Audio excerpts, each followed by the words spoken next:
यार हुण हो गई आपां नूं छुट्टियां ते लवांगे मजे। 1 महीने ਲਈ जावांगे पिंड।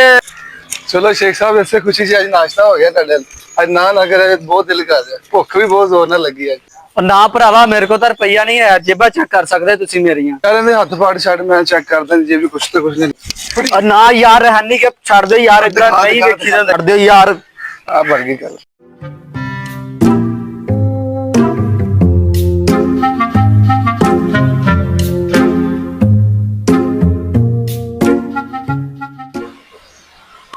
ओ भाई बन गई गल।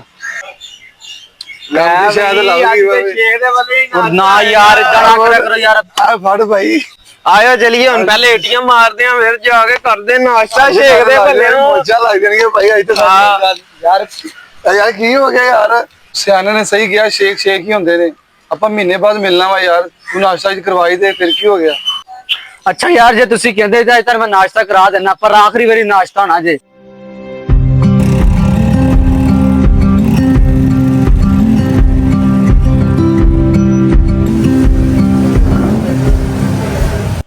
देख लो दिलावर भाई, अगे शेख बिल्लियां चोंदे ने, आज ਆਪਾਂ शेख नहीं चो लिया वा।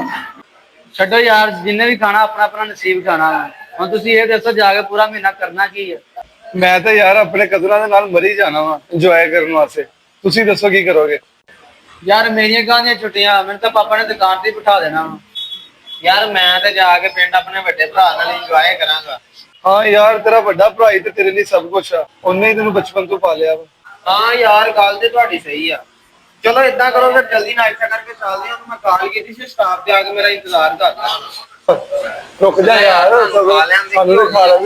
कभी नहीं खाता तू कभी नहीं खाता। हाँ अल्लाह दे बंदे, चल दे यार, दे दे यार, उसने पे अपन नाश्ता करवा।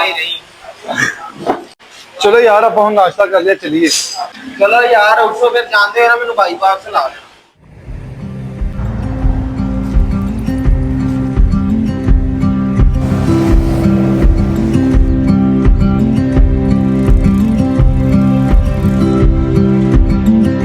भाई मैंने ला दो बाबा, देर होगी बैठे नु। हाँ तू सुना। हाँ मैं बढ़िया। चलिए घर मेरा। हाँ चल।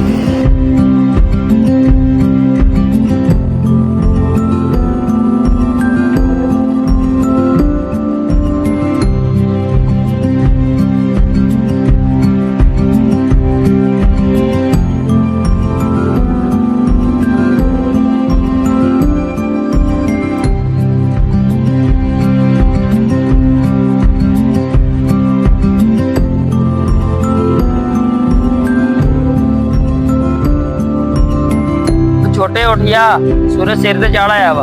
उठिया तेरा नाश्ता बना के रखता वा, तो मैं काम से चला वा। नाश्ता करके मेरे पीछे काम से आ जी। ठीक है भाई, मैं उठ के नाश्ता करके ना नहा के ते पिंड दा चक्कर ला के फिर आना वा तुहाडे कोल।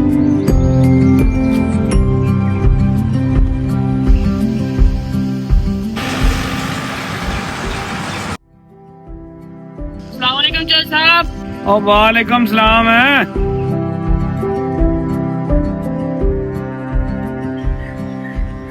जी चौधरी साहब आज दा की हुक्म है मेरे लिए। ਆ ਬਾਹਰ ਦੀ ਗੋਡੀ ਗੁੱਡੀ ਕਰਨ ਵਾਲੀ ਆ, ਤੇ ਉਹ ਵੀ ਕਰਵਾ ਦੇ, ਤੇ ਨਾਲੇ ਇਧਰੋਂ ਵਿਹਲਾ ਹੋ ਕੇ ਨਾ ਮਸ਼ੀਨ ਨੂੰ ਵੀ ਦੇ ਲਈ, ਉਹ ਵੀ ਖਰਾਬ ਹੋਈ ਆ। ठीक है चौधरी साहब, मैं देख लेना।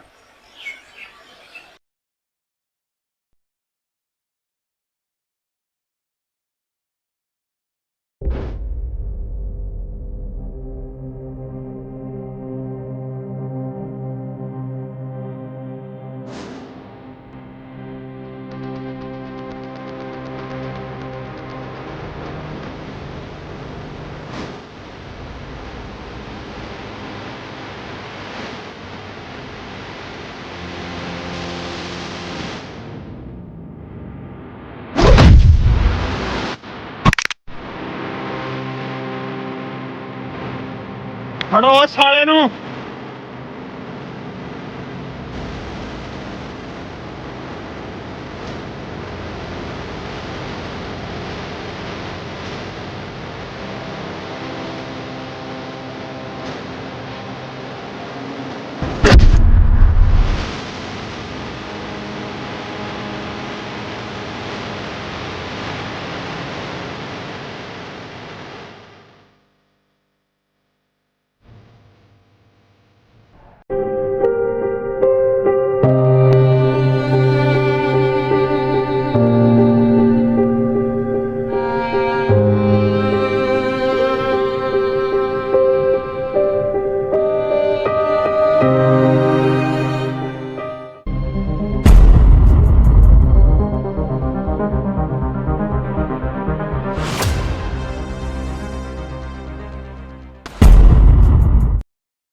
ਚੌਧਰੀ ਸਾਹਿਬ, ਜਿਹੜਾ ਆਪਾਂ ਸੁਬਾਹ ਨਾਲ ਬੰਦਾ ਮਾਰਿਆ ਸੀ ਨਾ, ਉਹ ਰਾਜੇ ਦਾ ਛੋਟਾ ਭਰਾ ਹੈ। ਇਸ ਗੱਲ ਦਾ ਉਹਨੂੰ ਪਤਾ ਲੱਗ ਗਿਆ ਹੈ।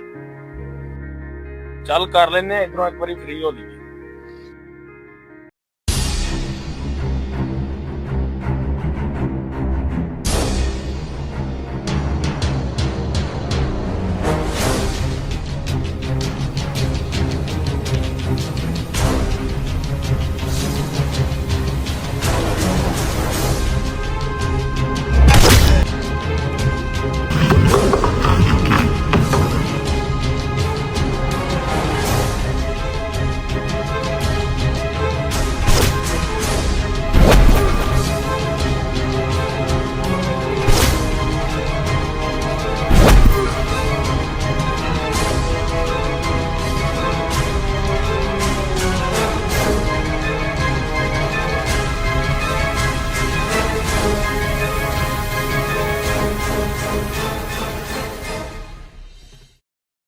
ਚੌਧਰੀ, ਤੇਰੀ ਜ਼ਿੰਦਗੀ ਦੀ ਸਭ ਤੋਂ ਵੱਡੀ ਗਲਤੀ ਇਹ ਸੀ ਜਿਹੜੀ ਤੂੰ ਕਰ ਲਈ, ਤੇ ਹੁਣ ਤੈਨੂੰ ਇਹਦੀ ਸਜ਼ਾ ਭੁਗਤਣੀ ਪੈਗੀ।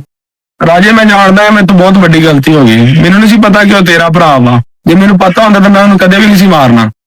ਇਸ ਦੁਨੀਆ ਤੇ ਮੇਰਾ ਉਹਦੇ ਤੋਂ ਇਲਾਵਾ ਕੋਈ ਵੀ ਨਹੀਂ ਸੀ ਹੈ, ਤੇ ਤੂੰ ਮੇਰਾ ਸਭ ਕੁਝ ਖੋਹ ਲਿਆ। ਰਾਜੇ ਤੂੰ ਦੱਸ, ਤੈਨੂੰ ਤੇਰੇ ਭਰਾ ਦੇ ਬਦਲੇ ਕੀ ਚਾਹੀਦਾ? ਬਦਲਾ? ਬਦਲਾ ਤੇ ਉਹ ਵੀ ਮੇਰੇ ਤੋਂ। ਮੈਨੂੰ ਲੱਗਦਾ ਤੇਰਾ ਦਿਮਾਗ ਨਹੀਂ ਠੀਕ ਹੈ। ਰਾਜੇ ਹੁਣ ਤੂੰ ਗੁੱਸੇ 'ਚ ਆ, ਤੂੰ ਘਰ ਜਾ, ਫਿਰ ਗੱਲ ਕਰਾਂਗੇ।